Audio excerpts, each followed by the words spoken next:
तो अपने रूह कुदस को प्यारे खुदावंद जारी और सारी कर कलीसिया के लिए और हम सब की मदद कर, पाक रूह में सिखा, बना और अपने कलाम से में मामूल कर, यीशु के पाक नाम से आमीन। एक हवाला आपकी नजर मत्ती की इंजील में से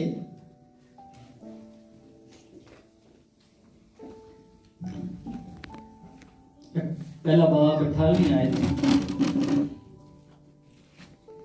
अब यीशु मसीह की पैदाइश इस तरह हुई कि जब उसकी मां मरियम की मंगनी यूसुफ के साथ हो गई तो उनके इकट्ठे होने से पहले वह रूह कुदस की कुदरत से हामला पाई गई। बस उसके शोहर यूसुफ ने जो रास्तबाज था, उसे बदनाम करना नहीं चाहता था, उसे चुपके से छोड़ देने का इरादा किया। वो इन बातों को सोच ही रहा था कि खुदावंद के फरिश्ता ने उसे ख्वाब में दिखाई देकर कहा, ऐ यूसुफ इब्ने दाऊद, अपनी बीवी मरियम को अपने यहाँ ले आने से ना डर, क्योंकि जो उसके पेट में है वो रूहुल कुदस की कुदरत से है। उसके बेटा होगा और तो उसका नाम यीशु रखना, क्योंकि वही अपने लोगों को उनके गुनाहों से नजात देगा। ये सब कुछ इसलिए हुआ कि जो खुदावन ने नबी की मार्फत कहा था वो पूरा हुआ होगे। देखो, एक कुंवारी हामला होगी और बेटा जनेगी और उसका नाम इमानुएल रखेंगे, जिसका तर्जुमा है खुदा हमारे साथ। अजीजों, ये जो पैराग्राफ मैंने पढ़ा है इसमें 2 दफा पाक रूह का जिक्र किया गया है। कितनी बार आपने गौर किया या नहीं? आप पढ़ रहे थे, आप सुन रहे थे। इसमें 2 बार पाक रूह का जिक्र है कि आयत नंबर 18 में रूहुल कुदस की कुदरत से हामला पाई गई, और फिर इसकी 21वीं आयत नहीं 20वीं आयत, क्योंकि जो उसके पेट में है वो कैसे है? रूहुल कुदस की कुदरत। आमीन। इससे पहले कि मैं अपने पैगाम की तरफ, रूहुल कुदस की तरफ आऊं, मैं ये बताना चाहता हूं कि पिछले दिन में जब ने पैगाम जो मैंने एक दिया आपको, कलाम क्या हुआ? मुजस्सम हुआ। उसके बारे में कोई कंफ्यूजन तो नहीं थी आपके अंदर? इब्तिदा में कलाम था, कलाम खुदा के, और कलाम खुदा था, और वही कलाम जो है उसने बदन लिया। आमीन। और बदनी जामा पहनकर वो मेरे लिए और आपके लिए हम जैसा बन के जमीन पर आया, ताकि हम जैसों जो हम हैं, हमारे गुनाह अपने ऊपर एक इंसान उठाए। आमीन। क्योंकि इंसान ने गुनाह किया था तो इंसान ने ही गुनाह लेना भी था। हम में से इस के मुताबिक कोई इंसान दुनिया में नहीं था, क्योंकि सब ने गुनाह किया और खुदा के जलाल से क्या है? महरूम हो गए। तो कोई इस लायक है ही नहीं था कि कोई हम में से एक दूसरे का गुनाह जो है कोई उठा सकता। तो इसी मकसद के लिए, और ये शुरू से ही आदम के दौर से, आदम जब गुनाह किया था, खुदावंद ने उसी वक्त ही इस पेशन गोई का जो है ऐलान कर दिया था। मैं अब इस तरफ चला गया तो मैं अपने मैसेज की तरफ नहीं आ सकता। तो मैं ये बताना चाहता हूं कि वो हम सब की खातिर मुजस्सम हुआ, बदन उसने लिया, ताकि हम जो हैं, हम हमारा, क्योंकि वो लीडर है, एक इंसान ही हमारे गुनाह उठा सकता था। अगर बर्रों ने, बछड़ों ने हमारी कुर्बानी देनी होती तो वो तो पहले भी मौजूद थे, मगर उससे किसी की मुकम्मल मुखलसी और खलासी कभी भी नहीं हुई है। जब से यीशु मसीह ने कफारा दिया है, ईमानदारों के लिए किसी और कफारे की जरूरत नहीं है। आमीन। इसीलिए हम मसीह होते हुए किसी और कुर्बानी को नहीं करते, क्योंकि हम मानते हैं कि मसीह खुदा का बर्रा जो है, यीशु मसीह जो है, वो हमारे लिए कुर्बान भी हुआ, उसने हमारे लिए जान भी दी, और तीसरे दिन वो मुर्दों में से हमारी खातिर जी उठा है और बाप की दाहिनी तरफ बैठा है, जहां से वो जिंदों की और मुर्दों की अदालत करने को आएगा, हम उसका इंतजार कर रहे हैं। आमीन। कि वो आएगा और कलीसिया को उठाएगा। वो जो पहले मसीह में मर चुके हैं, मुए हैं, उनको खुदावंद क्या करेगा? जिंदा होगा। अगर हम उस वक्त में इसी हालत में हैं, ईमानदार हैं, तो खुदावंद हमको क्या है? जलाली बदन जो है वो दे देगा। हम हमारे बदन जो है बदल जाएंगे। हम उड़कर जो है खुदा का इस्तकबाल जो है वो करने वाले होंगे। सो अजीजों, मैं आज का जो टॉपिक है रूह कुदस के बारे में कुछ बोलना चाहता हूं। कई लोग तो जब मजमून का आगाज करते हैं रूह कुदस के बारे में, तो लोग ये कहते हैं रूह कुदस क्या है? क्या बोलते हैं? रूह कुदस क्या है? और हम सब जानते हैं कि क्या जो लफ्ज है वो यहां पर जो है वो मुनासिब नहीं है, बल्कि ये कहा जा सकता है कि पाक रूह कौन है? पाक रूह कौन है? अगर हम पैदाइश से बात करें तो लिखा है इब्तिदा में खुदा ने आसमान और जमीन को पैदा किया। जमीन वीरान सुनसान थी, गहराओं के ऊपर अंधेरा था। और अगली बात आप बताइएगा। जी जी जी बोलिए। खुदा की रूह पानी की सतह पर, पानियों की सतह पर क्या करती थी? जुम्बिश करती थी। थोड़ा खोलना चाहता हूं, वजाहत करना चाहता हूं। यहां पर बाप का जिक्र है, खुदा का।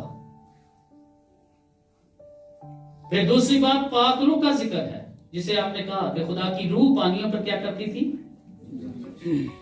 फिर तीसरी बात मैं कलमे की बात करना चाहता हूं। कलमा भी वहां पर मौजूद था, क्योंकि कहा, उसने कहा रोशनी हो जा। वही इब्तदाई कलाम, अब अजली कलाम जो उसके साथ था। उसने कहा रोशनी हो जा, और रोशनी यानी कलमा खुदा। इब्तदा में कलाम था और कलाम खुदा के साथ था, और कलाम क्या है? खुदा। तो यहां पर बाप, बेटे, रूह कुदस का जिक्र मौजूद है पहली आयत से। तो ये जानने की जरूरत है। कई लोग ये समझते हैं कि खुदा रूप बटा के आता है, कभी वो बाप बन जाता है, कभी बेटा बन जाता है, कभी रूह कुदस बन जाता है। ऐसा हरगिज नहीं है। जाते खुदा में वो एक वाहिद खुदा है, मगर उसके अंदर उसके बारे में जब आप पढ़ते हैं इब्रानी में, तो लिखा है बिरेशीत बारा इलोहीम। खुदा के लिए जो पहला नाम हमें बाइबल में मिला है वो है इलोहीम। सुन रहे हैं?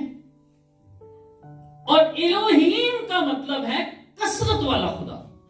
कौन सा खुदा? और अगर आप आज बिल्कुल आपके लिए कोई चीज मुश्किल नहीं है, अगर आप इसको गूगल पर सर्च कर लें एलोहीम का, तो एलोहीम जो है सिंगुलर नेम नहीं है, ये प्लूरल नेम है। सुन रहे हैं मेरी बात? तो मैं उस खुदा की बात कर रहा हूं जिसमें कसरत है, जिसके अंदर बाप, बेटा और रूह कुदस क्या है? ये अकनूम जो है उसके अंदर जाते खुदा के एतबार से वो एक ही है, मगर उसके अंदर उसकी, जैसे मैं एक आसान मिसाल आपके लिए दूं कि जैसे हमारे अंदर, हम इंसान हैं, हमारे अंदर क्या है?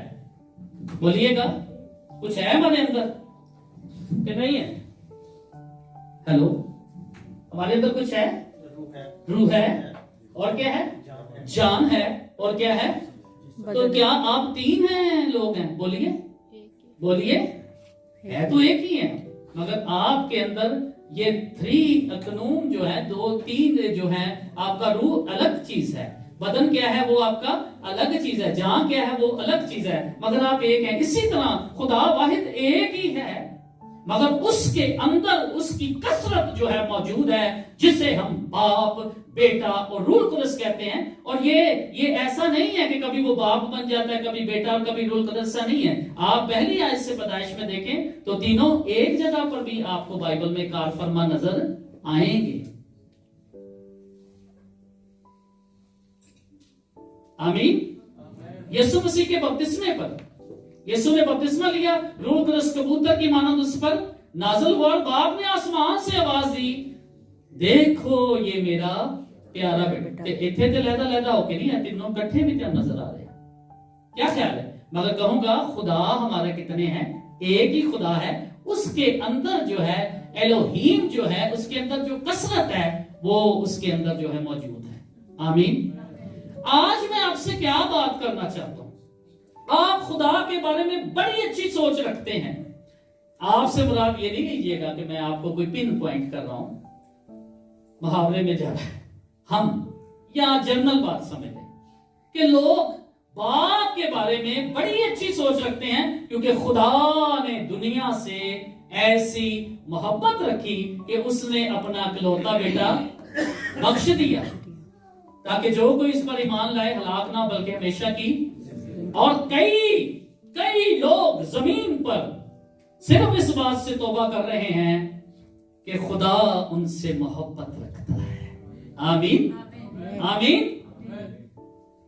कई लोग इसलिए तौबा कर रहे हैं कि वो जानते हैं कि खुदा उनसे मोहब्बत, और कई लोग इस मोहब्बत से भी वाकिफ हैं जो खुदा ने अपने बेटे में जाहिर की कि उसने अपना इकलौता बेटा बख्श दिया। तो कई लोग इस बात पर कि उसने हमारे लिए अपने बेटे को भेजा और हमारे गुनाह उसने उठा लिए, वो खुदा की तरफ रुख करते हैं, वो निजात दहिंदा की तरफ रुख करते हैं, यीशु मसीह की तरफ रुख करते हैं और यीशु को अपना निजात दहिंदा जो है कबूल करते हैं और एक शानदार एक शाही रूहानी जिंदगी जो है वो बसर कर रहे हैं। अब मैं कहना चाहता हूं पाक रूह के लिए, पाक रूह भी उसकी जात है, उसका हिस्सा है। पाक रूह जो है, पाक रूह को भी कलीसिया में एक अहम दर्जा और मुकाम हासिल है। यीशु मसीह ने कहा मैं जाता हूं और मैं बाप से दरखास्त करूंगा। अरे यार ये कोई ख्वाब नहीं है, सीधी सीधी बातें हैं। बेटा कह रहा है मैं जाता हूं, बाप से दरखास्त करूंगा, तो वो तुम्हें क्या करेगा? क्या करेगा? दूसरा मददगार, ताकि क्या करे? क्या करे? क्यों भेजे? बोलिएगा। अच्छा, ओके। और शफात कर सके। बिल्कुल बाइबल के आप वर्ड बोल रहे हैं, बिल्कुल ठीक बोल रहे हैं। ये है जहां पर ये जवाब लिखा हुआ है ना, आगे जो पढ़ा है, मैं तुम्हें दूसरा मददगार भेजूंगा ताकि अबद तक तुम्हारे साथ रहे। आमीन। जोरदार तालियां। ताकि क्या करे? अबद तक, हमेशा तक तुम्हारे क्या रहे? साथ रहे। पर हुआ यह है कलीसिया में बहुत सारे मामलात ऐसे हुए हैं कि रूहुल कुदस को जो दर्जा कलीसिया में मिलना चाहिए था, कईयों ने वो दर्जा रूहुल कुदस को अपने ऊपर इस तसलीस के अकनूम में या इस रूहानी मुकाम में या तालीम की कमी की वजह से या मिशनरी सोचों की वजह से कई चीजें पाक रूह के बारे में लोग जो हैं वो महदूद नजर रखते हैं। हालांकि ये महदूद नजरी की जरूरत नहीं है, ये खुदा ही है, खुदा की जात है, ये खुदा ही है, खुदा ही है पाक रूह, और कुछ भी नहीं है। तो हमको पाक रूह को भी वैसा ही अपनी जिंदगी में मुकाम देना चाहिए जैसे हम बाप के बारे में सोच रखते हैं, चाहे हम बेटे यीशु मसीह के बारे में सोच रखते हैं, खुदा के बेटे यीशु के बारे में सोच, ऐसी ही सोच पाक रूह की हमारी जिंदगी में होनी चाहिए। आमीन। कोई दो राय नहीं है। आप सोच सकते हैं कि मरियम को 2 मरतबा इस हवाले में हमने पढ़ा कि खुदा की कुदरत तुझ पे क्या करेगी? रूहुल कुदस के बारे में, रूहुल कुदस की कुदरत का 2 मरतबा जिक्र किया गया है यीशु की पैदाइश में भी। और हमें सब पता है, हमें चरनी का पता है, चरनी कौन है, हमें मजूसियों का पता है, हमें गडरियों का पता है, हमें जो भी सितारे के बारे में सब तालीम के बारे में पता है। पर मुझे यहां पर रूहुल कुदस भी नजर आ रहा है। आमीन। आमीन आमीन। आमीन। मुझे रूहुल कुद्स भी नजर आ रहा है। और पिछली दफा मैंने ये आपसे बात की थी कि हमें इस बात की तरफ ध्यान देने की जरूरत है कि पाक रूह का कार फरमा होना कितना अहम है। आमीन। आमीन। शुरू से लेकर अब तक नबियों के साथ पाक रूह का जो है वो सिलसिला जो है वो चलता रहा। सैमसन के बारे में, सैमसन के ऊपर जो पाक रूह का नजूल था, बाल तो उसके थे, बड़े बाल जो जिसके अंदर खुदा ने इसको, वो नजीर था खुदा का, मगर लिखा है कि रूह उस पर जोर से नाज़िल होता था। आमीन। और इतनी जंग वो जो लड़ता था, लोगों से लड़ता था, वो इतना स्ट्रॉन्ग हो जाता था जिसकी हद नहीं। आमीन। वो और बढ़ता और तरक्की करता था। तो जीजो मैं कहना चाहता हूं, अगर आज तक आप पाक रूह से ना वाकिफ हैं तो पाक रूह के बारे में भी अच्छी सोचें बनाइए, नफरत ना कीजिए, परेशान ना हो जाए। और अगर नहीं, आप बाइबल में वजाहत के साथ पढ़ें। अगर आपको रूहुल कुद्स के बारे में कोई किताबें मिलती हैं, रूहानी स्पिरिचुअल किताबें हवालों के साथ मिलती हैं, आप जानिए पाक रूह हमारे लिए क्यों आया, क्यों यीशु ने कहा कि मैं जाता हूं ताकि तुम्हें दूसरा मददगार, दूसरा, तो पहला कौन सा मददगार बताएंगे कोई? जी जी बिल्कुल, जोरदार तालियां। हालेलुया। पहला हमारा मददगार कौन है? खुदावंद यीशु। फिर दूसरा मददगार खुदा का रूह। खुदा का रूह हमारा मददगार है। तो मददगार हमारे लिए आसानियां पैदा करने के लिए है कि नहीं है? बोलिए। बिल्कुल है। मददगार क्या है? हमारे लिए आसानियां पैदा करने के लिए है, हमारे लिए अच्छाई के लिए है। तो फिर हम क्यों अपनी दुआओं में, अपनी इबादतों में रूहुल कुद्स से खाली रहें? क्यों रहें? हम क्यों ना पाक रूह की कुदरत और कुव्वत के साथ भरकर खुदा के जलाल के लिए इस्तेमाल हों? आमीन। आमीन। खुदा का बंदा बेनियन कहता है कि जब मेरे पर मसा नहीं होता, जब मेरे पर खुदा की हजूरी नहीं होती, खुदा का रूह जब मेरे पर जुम्बिश नहीं कर रहा होता, मैं उस हजूरी को महसूस नहीं करता, कहता है मैं मरने वाला होता, मुझे लग रहा है कि मैं बिल्कुल खाली हूं, मेरे अंदर कुछ भी नहीं है। वो अपने आप को बेजान देखता है कि पाक रूह की हजूरी जो है वो मेरे ऊपर नहीं है। वो पाक रूह के बगैर अपने आप को अधूरा देख रहा होता है। एक हवाला आपके लिए पढ़ना चाहता हूं, इमाल की किताब,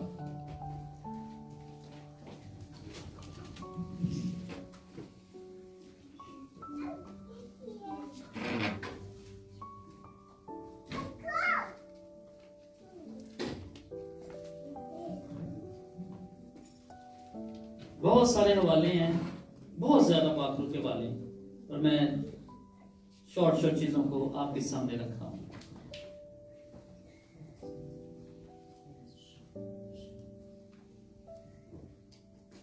पहली आयत तो ये पढ़ूंगा मैं आपके लिए, 5वीं आयत, पहले बात, क्योंकि यूहन्ना ने तो क्या किया? तुम्हें कैसा बपतिस्मा दिया? पानी से, मगर थोड़े दिनों के बाद रूहुल कुद्स से बपतिस्मा पाओगे। और ये मत्ती की इंजील में भी लिखा है। यूहन्ना ने इसके बारे में कहा, मैं तो तुम्हें पानी से बपतिस्मा देता हूं, मगर जो मेरे बाद आता है वो मुझसे जोरावर है, वो तुम्हें रूहुल कुद्स और आग से क्या करेगा? क्या करेगा? बपतिस्मा देगा। क्यों नहीं हम इन बातों पर गौर कर रहे कि कलीसिया में पाक रूह कितना अहम है? आज अगर कोई लोग पाक रूह के सुनकर, पाक रूह को सुनकर पाक रूह की कोई बात करने की कोशिश करें, तो आप उसको क्या समझेंगे? हमें मिसाल देने के लिए, सिखाने के लिए, खुदा ने नूह से कहा एक कश्ती तैयार कर, 100 हाथ लंबी, 50 हाथ चौड़ी, 30 हाथ ऊंची, ये बेड़ी बना। लोगों के नजदीक वो क्या था? यस, ये बेवकूफी थी। आज जो हम इस बात को समझते हैं, शायद हम अगर उस दौर में होते तो शायद हम भी कहते पापा जी बाबे का दिमाग पे गया, क्योंकि लोग पाक रूह की सुन नहीं रहे। पर पाक रूह भी कलीसियाओं के साथ बातें करता है। पाक रूह हमारा, बाइबल मुकद्दस फरमाती है, हमारा क्या है? उस्ताद है। पाक रूह हमारा अजीम मददगार उस्ताद है जो हमें सिखाता है। एक बंदा, एक खादम था, मैं इनका नाम शहर नहीं बोलना चाहता, वो कहता है मैं ते जिन्नी बाइबल पढ़ना ना मैं होर मुश्किल च पै जाना, मैं होर मुश्किल च मैनू समझ नहीं आती। कहना मैं जिन्ना इनू सीखना ना मैनू समझ नहीं आती। मैं एक तरीका माड़ा जिहा बंदा मैं तेनों दसा। कहना दसो। मैं कह तू इसको सीखता है ना, उसको कह मुझे सिखा। आमीन। उसको कह मुझसे बोले। आमीन। वो आपसे बात करे, आपके सवालों का जवाब दे। आप अपनी नजर से पढ़ना चाहते हो, वो अपने तरीके से आपको समझाए। आमीन। आमीन। खुदा आपसे बोले। पिछली दफा मैंने आपको कलाम सुनाते हुए बताया कि 3 तरह से हमारे पास कलाम मुकद्दस जो है हमें बाइबल हमें सिखाती है कि पहली बात खुदा क्या करता है? बोलता है। खुदा आवाज देता है। ये नहीं कि आदम के दौर में देता था, अब भी वो बोलता है। यीशु मसीह ने कहा जो कुछ मैं बाप को करते देखता हूं वो ही करता हूं, जो उसे सुनता हूं वही बोलता है वो। तो अजीजों, पाक रूह आज भी कार फरमा है। हम सुने तो सही कि पाक रूह तू क्या चाहता है, पाक रूह तेरी मर्जी क्या है। बाइबल मुकद्दस में लिखा है जिस दौर से हमें दुआ करना चाहिए हम नहीं जानते, और रूह कुदस हमारी आहों के साथ आहें भर भर के ऐसी शिफात करता है जिसका बयान नहीं हो सकता। आमीन। आमीन। उसका बयान नहीं हो सकता। बाइबल मुकद्दस फरमाती है, मेरा रुख इस तरफ जा रहा है, मैं इसका जिक्र करना चाहता हूं। अगर हो सका तो मैं इस हवाले पर दोबारा वापस आऊंगा। करंथियों में से एक हवाला ढूंढना चाह रहा हूं। तारीफ, हालेलुया।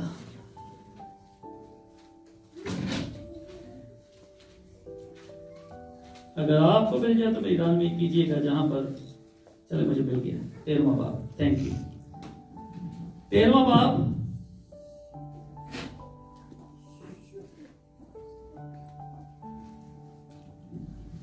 मैं इस पर थोड़ा सा वजाहत से बोलना चाहूंगा।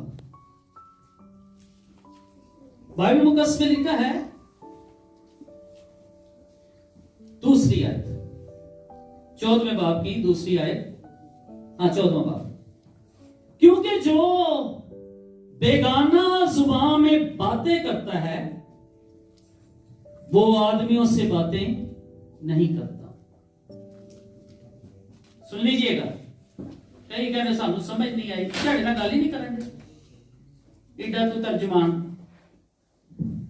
तेरे को तर्जमे की नेमत आ। सुन रहे हैं मेरी बात भाईजान? हालेलुया। आमीन। सुनिए, लिखा है क्योंकि जो बेगाना जुबान में बातें करता है, किससे बातें करता है? आदमियों से कर रहे हैं। हमारे लोग यहाँ पर चंद पाक रूह से मामूर है, हमारी बहनें भी, हमारे कुछ लोग पाक रूह से गैर जुबानें बोलते हैं। लोग बड़ी हैरानी से देखते होते, परेशान होते हैं, क्या की बोल रहे हैं। मेरे साथ रहिएगा, मैं कुछ सिखाना चाहता हूं यहाँ। क्योंकि जो बेगाना जुबान में बातें करता है वो आदमियों से बातें फिर किससे करता है? आप पढ़े, क्या लिखा है? किससे बातें करता है? खुदा से।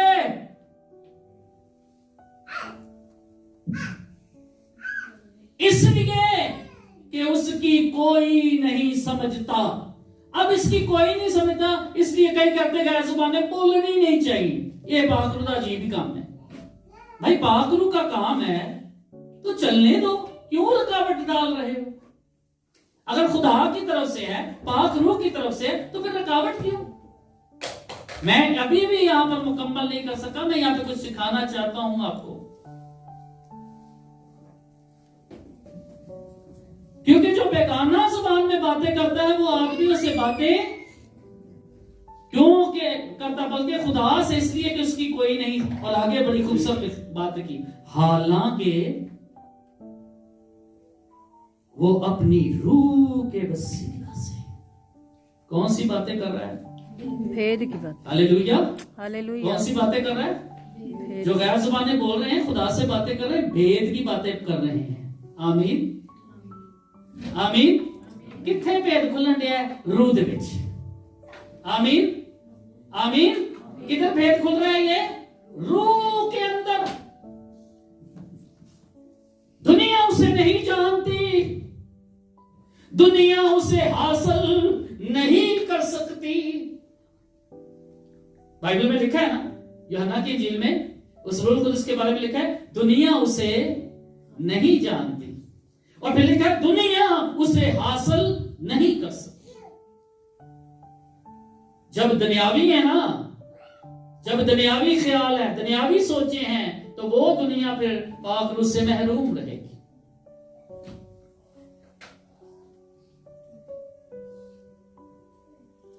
वो पाक रूह से महरूम रहेगी क्योंकि दुनियावी है। तो कई लोग कहते हैं भाई क्यों गैर जुबानें बोल रहे हैं? इमाल की किताब 2 बाब, चले इस आयत को कंप्लीट कर दूं। लिखा है वो अपनी रूह से भेद की बातें करता है। 3री आयत में लिखा है लेकिन जो नबूवत करता है वो आदमियों से तरक्की करता है। अभी मैं कलाम सुना रहा हूं तो मैं आपकी तरक्की कर रहा हूं, मगर जब मैं दुआ कर रहा हूं गैर जुबानों में तो मैं अपनी तरक्की कर रहा हूं। आमीन। ध्यान का मसला है मेरी तरक्की का है, आपको मेरी तरक्की से या किसी की तरक्की से क्यों मसला है? लिखा है लेकिन जो नबूवत करता है वो आदमियों से तरक्की की बात करता है और नसीहत और तसल्ली की बातें कर। जो बेगाना जुबान में बातें करता है वो अपनी तरक्की क्या है करता है, और जो नबूवत करता है वो कलीसिया की तरक्की करता है। दोनों चीजें अहम है, दोनों बातें अहम है।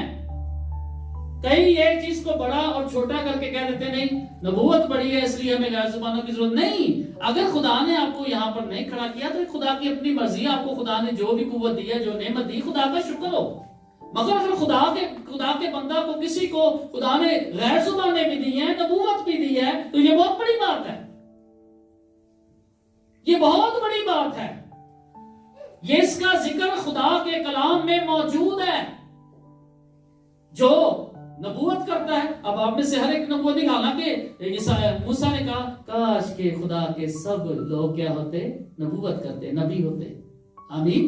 खुदा ये चाहता है, और खुदा ये भी चाहता है आखिरी दिनों में ऐसा होगा कि मैं अपने रूह में से हर फर्द व बशर पर नाजिल करूंगा। तुम्हारे बेटे और बेटियां नबूवत करेंगे, तुम्हारे जवान रोया देखेंगे, तुम्हारे बूढ़े ख्वाब देखेंगे। खुदा का ये भी प्लान है हर एक के लिए, रूहुल कुदस का खुदा का ये भी प्लान है हर एक के लिए। जो है वो मूसा कहता है, खुदा कहता है, वो कहते हैं कि काश सब जो हैं वो नबूवत करते, काश सब जो है नबी होते। आमीन।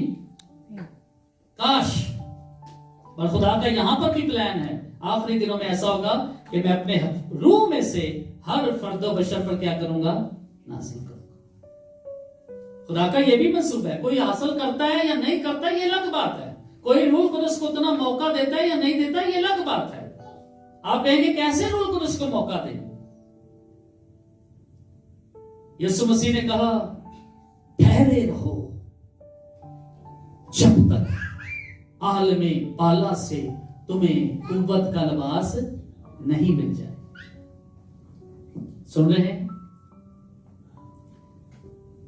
मुझे ये कीबोर्ड नहीं बजाना आता, मुझे जो ये म्यूजिक वगैरह सेट करते हैं मुझे नहीं आता। मैं हारमोनियम थोड़ा बहुत बजा लेता हूं, मुझे ये नहीं बजाना आता। ठीक है, मैं थोड़ा बहुत वो बजा लेता हूं, हारमोनियम काम मेरा चल जाता है, खुदा का शुक्र है। मैं इसको नहीं कर सकता। मुनादी हर एक बंदा ये समझता है, हम जो बैठे होते हैं ज्यादा समझ होते हैं ना कलाम को, हर एक समझता है मनादी मेरे तो मैनू दसो मैं करके माना कर है जी। खुदावंद यीशु ने कहा ठहरे रहो। इसका मतलब समझ नहीं है कि मैं सिर्फ बोल रहा हूं, आगे नहीं बढ़ना। हालेलुया। हालेलुया। ठहरे रहो जब तक आलमे बाला से। आमीन। आमीन। कहां से ये आएगा? आलमे बाला से। आलमे बाला, जहां पर खुदा है, मौजूद है, खुदा का तख्त जहां पर मौजूद है। खुदा जहां पर रहता है तो वो हर जगह पर ही है, मगर आलमे बाला हमें खास निशान खुदा के आसमान और खुदा के मकाम के लिए हमें कहा गया है। आमीन। जिसके बारे में यीशु ने कहा मेरे बाप के घर में बहुत से मकान हैं, अगर ना होते तो मैं उसकी बात कर जितनी मेरी अकल है।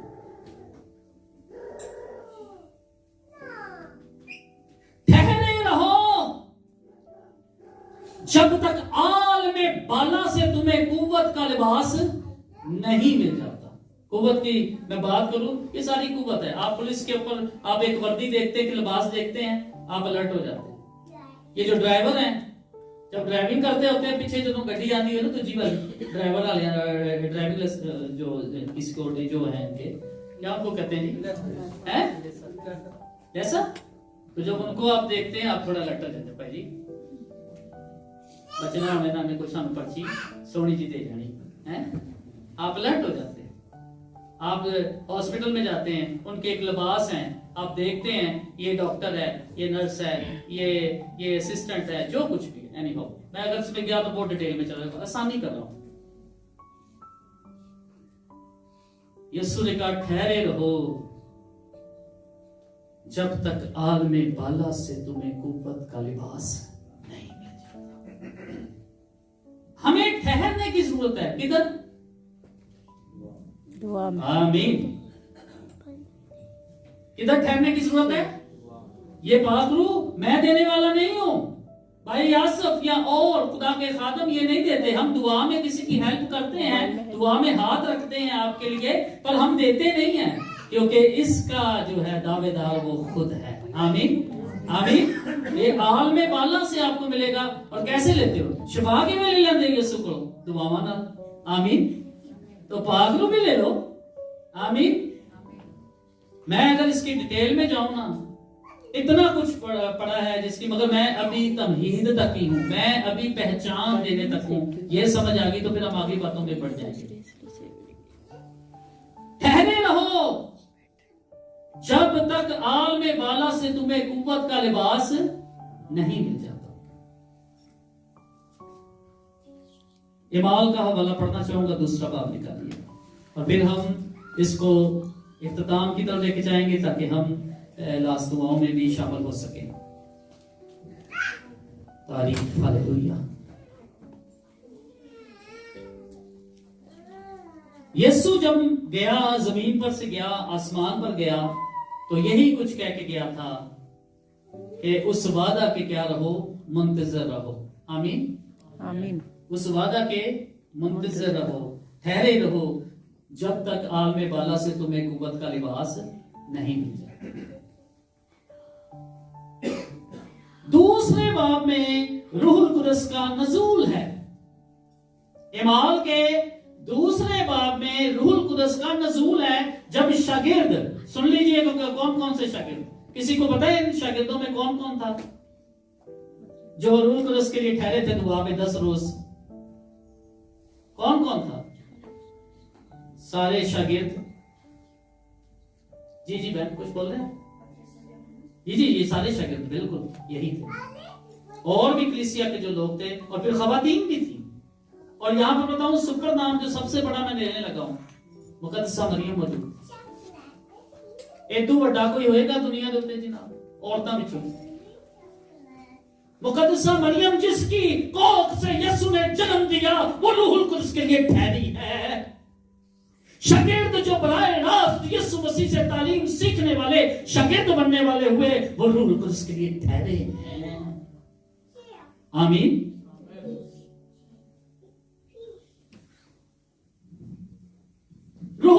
जिसके लिए, जिसका हुक्म यीशु देकर आसमान पर रूह कुदस के वसीला जो हुक्म देके गया कि मैं जाता हूं बाप से तुम्हारे लिए दरखास्त करूंगा कि वो तुम्हें दूसरा मददगार दे। अजे तक तो साडा पानी का बपतिस्मा नहीं क्लियर हुआ, तो मैं रूह कुदस की भी आज गल करन दिया, रूह कुदस का बपतिस्मा है। कईयों का तो ये भी क्लियर नहीं, कईयां नहीं पता, कईयों को नहीं पता नहीं लिया भी है कि नहीं लिया, आई डोंट नो। कईयों का ये नहीं क्लियर हुआ क्योंकि दुनिया में पानी के बपतिस्मे भी बेशुमार है।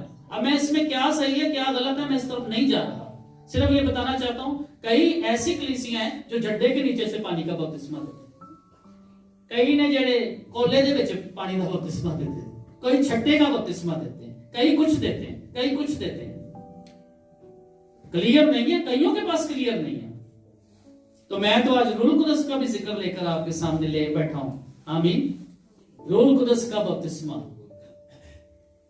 रूह कुदस का बपतिस्मा लिखा है कि वो जो है ठहरे रहो जब तक तुम्हें आल में बाला से कुव्वत, ये कुव्वत है, जब वो आपको मिलता है कुव्वत है। मैं आपको बताऊं कि जब मैंने तौबा की, बपतिस्मा लिया, खुदा उनके हुजूर आया, तो मुझसे स्टेज पर खड़ा नहीं हुआ जाता। ये जो वाइब्रेशन आपके फोन में है ये मेरे अंदर थी मैं किसी के सामना नहीं कर सकता था, मैं किसी के सामने खड़ा नहीं हो सकता था, नहीं बिल्कुल भी, क्योंकि मेरे अंदर कपकपी बाइबल वर्ड इधर उधर कुछ भी नहीं होता था। और जब पाक रूह मुझे मिला तो मैंने देखा कि खुदा ने मुझे संभाला, खुदा ने मुझे कुव्वत दी, खुदा ने मुझे अपने कलाम को सुनाने की तौफीक दी, खुदा ने मुझे अपने मज़हब पर खड़े होने की तौफीक दी। आपके लिए आसान होगा पर मुझे पता है कि उस वक्त मेरा क्या हाल था। तो इमाल की किताब में लिखा है, मैं रूह कुदस का नज़ूल पहले और तरह से, पूरी बाइबल पुराने अहदनामे में हर एक का नज़ूल का तरीका फर्क था, मगर यहां पर रूह कुदस का नज़ूल जो है ये फर्क है। यहां पर रूह कुदस इसलिए नहीं नाज़िल हो रहा है कैसे ये तो फड़ के कोई 100 बंदा मार दिए जैसे समसून मारता था, ये उस तरीके वाला रूह कुदस जो है वो हम पर नाज़िल नहीं हुआ। आमीन। पढ़ेंगे इमाल दूसरा बाब। जब ये सारे लोग, आप इसको पहला बाब दूसरा बाब आप खुद पढ़िएगा, ये 15वीं आयत आपके लिए पढ़ रहा हूं पहले आयत की। और उन्हीं दिनों में पतरस भाइयों में से जो तखमीनन 120 शख्सों की जमात थी खड़ा होकर कहने लगा, ऐ भाइयों, उस नविश्ता का पूरा होना जरूर था जो रूह कुदस ने दाऊद की जुबानी उस यहूदा के हक में पहले से कहा हुआ था, जो यीशु को पकड़ने वालों के रहनुमा थे। ये नविश्ता जो है पहले से मौजूद है। जैसे आप यीशु के बारे में आपके पास बाइबल की वर्ष से हैं, नबूवतें हैं, इसी तरह है योएल नबी ने कहा इसके बारे में, ये भी मौजूद है। इसके बारे में भी बाइबल जो है वो बोलती है और लिखा है, ऐ भाइयों, उस नविश्ता का पूरा होना जरूर था जो रूह कुदस ने दाऊद की जुबानी यहूदा के हक में, ये जो उसको पकड़वाने वाला था ये उसके हक में नहीं, मैं इस वक्त इस जगह पर गलत हूं। मैं आपको बताना चाहता हूं कि 120 की जमात थी जो एक दिल होकर, ऊपर इनके नाम है, मैं नीचे से पढ़ गया, ऊपर इनके नाम है, यहां पर लिखा है ये जितने भी हैं, 12वीं आयत में लिखा है, और मैं इसकी 14वीं आयत को पढ़ दूं, ये सब के सब चंद औरतों और यीशु की मां मरियम और उसके भाइयों के साथ एक दिल होकर क्या कर रहे थे, क्या कर रहे थे, तो सबसे पहले मैं कहना चाहता हूं रूह कुदस मिलता कैसे है। मैं ये सवाल आपके सामने उठा चुका हूं। रूह कुदस के लिए दुआ करनी पड़ती है, और एंजनी के पैसे देने ते दे दे, नहीं देना ते दिल को, जिवें तुसी इतने अपने कार्ड के पीछे, आईडी कार्ड के पीछे पै जाते हो जब तक मिल ना जाए है जी, जैसे अपनी शिफा के पीछे पड़ लेते हैं, जिस तरह दूसरी चीजों के पीछे पड़ जाते हैं, एक अकाई ज़हन बना लेते हैं ये मैंने पाना है जी। जिस तरह बहनें हमारी कई आइट्स के पीछे हैं, वो अपनी कोशिश कर रही हैं अपने स्कोर को लेने के, ब्रिजिंग कोर्स जो है वो कर रही है, कई चीजों को आप पा रहे हैं। एक दिल होते हैं कि नहीं होते, एक दिल होना पड़ता है, एक ज़हन होना पड़ता है। वो एक दिल होकर क्या कर रहे थे, दुआ। 120 की जमात दूसरा बाब पहली है, जब ईद पेंतिकोस्त का दिन आया तो वो सब एक जगह जमा थे कि यकायक आसमान से ऐसी आवाज आई जैसे जोर की आंधी का सन्नाटा। का क्या मतलब है जी? जी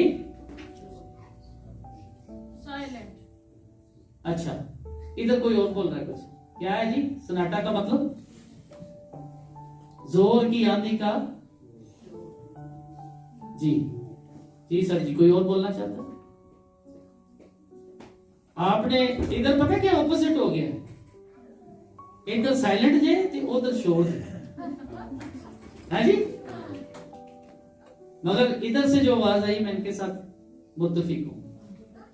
सन्नाटा का मतलब है शोर। सुन रहे हैं? जेड़ा असि सन्नाटा सुने ना, वो सन्नाटा कोई और जे। सन्नाटा का असल मतलब जो है वो शोर है। क्योंकि जब रूहुल कुद्स नाज़िल हुआ था ना, जब रूहुल कुद्स नाज़िल हुआ था, एक शोर था वहां पर पाक रूह की नज़ूल का। कैसे था मैं पढ़ना चाहता हूं। जब ईद पेंतिकोस्त का दिन आया, वो सब एक जगह जमा थे कि यकायक आसमान से ऐसी आवाज आई जैसे जोर की आंधी। और आंधी होवे तो शोर ना होवे, वो तो सन्नाटा हो जाए, किमें हो सकता है? सुन रहे हैं मेरी बात? आंधी च केड़ा सन्नाटा वेखे, मगर इसमें आप गलत नहीं है। एक्चुअली हमने सन्नाटा को, सबने ही यही जाना है कि ये खामोशी है, मगर सन्नाटा को आप सर्च कीजिएगा, ये शोर है। यहां पर जो इसका मतलब है वो शोर है। यहां पर नहीं, सन्नाटा का मतलब ही शोर है। और उससे सारा घर जहां वो बैठे थे क्या हो गया? गूंज उठा। और साइलेंट है कि शोर है? असल जो शोर है, हम सन्नाटे को समझ नहीं सके। एक तरफ आंधी का जिक्र है, एक तरफ साइलेंट का जिक्र है, फिर जो है वो लिखा है, आगे क्या लिखा है? जैसे जोर की आंधी का सन्नाटा होता है और उससे सारा घर वो जहां बैठे थे क्या हुआ? गूंज उठा। ये दीवारें हिल गई। आमीन। गूंज गया, वो गूंज गया, जहां वो घर थे वो गूंज गया। और क्या हुआ? और उन्हें आग के शोला की सी फटती हुई जुबानें दिखाई दी, और उनमें से हर एक पर आ ठहरी या बैठ गई। उनके ऊपर आ ठहरी यानी आ बैठी। और लिखा है, और वो सब, क्या लिखा है मेरे साथ रहिएगा, कितने लोग? 120 में से कितने थे? सबके सब। यहां पर कोई अधूरा लिखा हो तो जरूर मुझे बताइएगा। कितने लोग? कितने लोग दुआ कर रहे थे? कितने लोग? 120 की जमात। यस, शकील भाई सही बता रहे हैं। यहाँ पर और भी कितने लोग दुआ कर रहे थे? 120 की जमात। ओ यार, सोखा जैसा सवाल। कितने लोग थे? 120। और पाखरू कितनों ने पाया? सब ने। सब का मतलब यही है, मेरी समझ से यही आता है। सुन लीजिएगा। और वो सब रूहुल कुद्स से भर गए। पाखरू का बपतिस्मा हुआ, पाखरू का नज़ूल हुआ, पाखरू उन पर नाज़िल हुआ, वो सब रूहुल कुद्स से भर गए। और आगे क्या किया उन्होंने?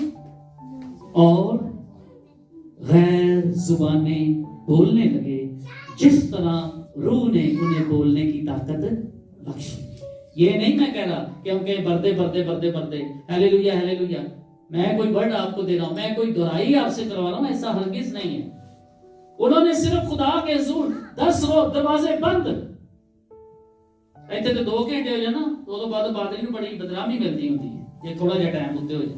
ਪਾਦਰੀ ਸਾਹਿਬ ਲੇਟ ਬੜਾ ਕਰਦੇ, ਆਪ ਹੀ ਆਣਗੇ 9 ਵਜੇ 9:30 ਵਜੇ ਤੇ ਘੰਟੇ ਆਪਣੇ 2 पूरे गिनने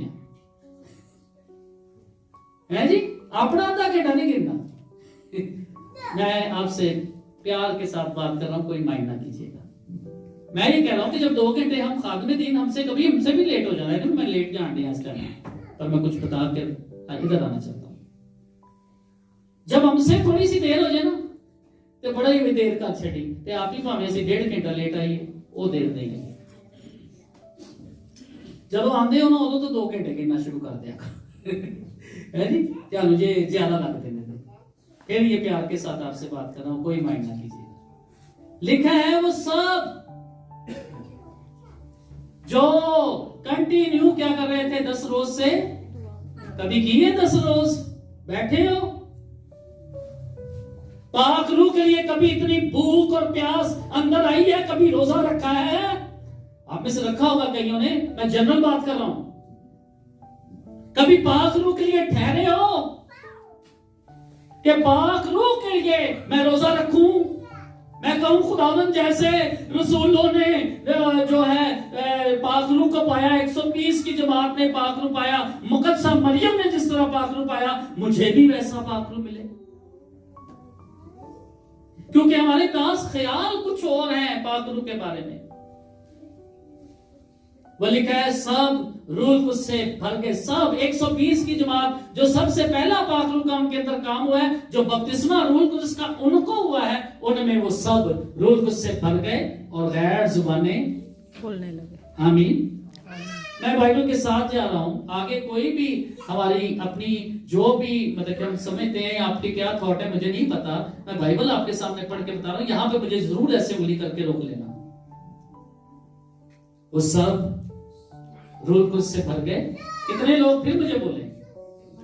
और सबके साथ एक ही मामला हुआ है कि वो रूह कुछ से भर गए और क्या करने लगे?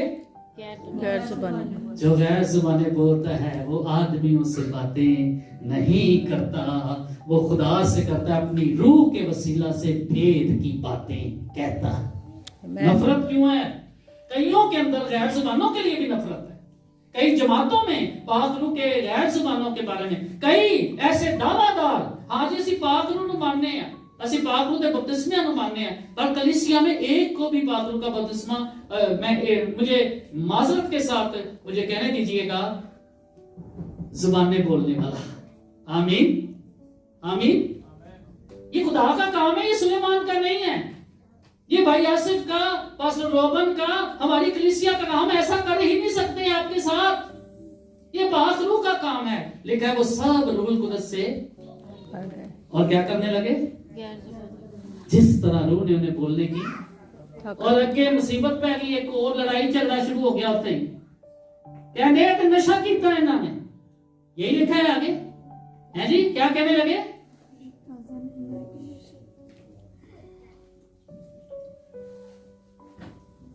क्या कहने लगे लोग? 12वीं आयत 11वां से पढ़ रहा हूं। मगर अपनी अपनी जुबान में उनसे खुदा के बड़े बड़े कामों का बयान सुनते और सब हैरान हुए और घबरा गए, एक दूसरे से कहने लगे कि क्या हुआ चाहता है। और बाज क्या करते थे? बाज ने क्या कर दिया? ठट्ठा। क्यों? क्या गैर जुबाने कलाम में मुकद्दस के मुताबिक नहीं? ये खुदा का काम नहीं है। एक दाऊद प्रस्तुत करने लगा और उसको अपने कपड़ों का ख्याल ना रहा, उसके कपड़े उड़ने लगे इधर उधर। वो बादशाह था, उसको तो बड़े तहजीब के साथ बैठना चाहिए था, मगर जब खुदा की हजूरी का संदूक उसके सामने आ रहा, ऐसे संदूक आ रहा है, वो बेसाख्ता नाचने लगा, वो बेसाख्ता प्रस्तुत करने लगा खुदा की। और उसकी बीवी ही उसके जरा है, कहती आज ते बादशाह बड़ा बांका सा लग रहा था। और दाऊद ने क्या कहा? ये तो खुदावंद के हजूर में था। आमीन। ये क्या था? ये गैर जुबानें भी खुदा के हजूर में है। ये हमारी अपनी कोई लियाकत और अपनी हमारी प्रॉपर्टी नहीं है जिसको हम दे रहे हैं, ये खुदा का काम। वो सब रूह कुछ से बन गए और गैर जुबानें।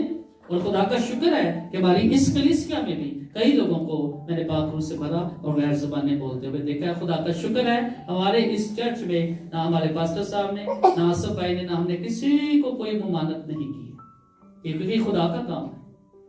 आमीन।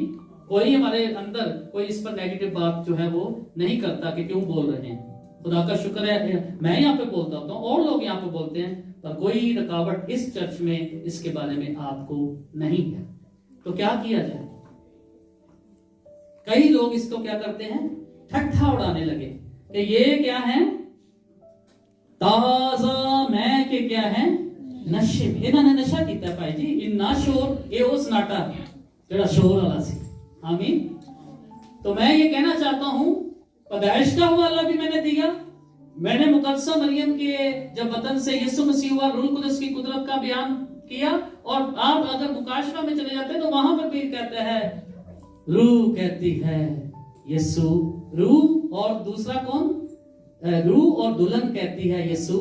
हाँ। वहां पर भी रूह कुदस का जिक्र है। इसलिए लास्ट टाइम मैं आपको बताने के लिए, जस्ट आपको कहने के लिए कि जब हमारे फादर साहब यहाँ पर आए, हमें तालियों से उनका खड़े भी हो गए, पर जब वो गए मैंने क्या, हमें इस वक्त आपके घर में मेहमान आते हैं, हमारे घर में भी आते हैं, आप खड़े होकर उनका इस्तकबाल कर, चलो वापस जाते हैं फिर भी खड़े होकर, तो थल्ले छाड़ के 3 मंजिला थल्ले जाके फिर उन्होंने गड्डी बिठा के फिर बाय बाय करके आने। इज्जत करनी तो फिर पूरी कर दें।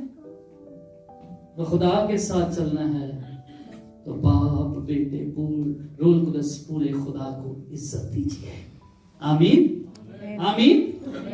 ना रोकें फाकरों के काम को अपने अंदर, और इसके लिए दुआ करें। मैं कुछ भी आपको नहीं कह सकता, इसके लिए ठहरें ताकि आपको आसमान पर से कुव्वत का लिबास मिले। लेकिन जब रूह कुदस तुम पर नाज़िल होगा तुम कुव्वत पाओगे।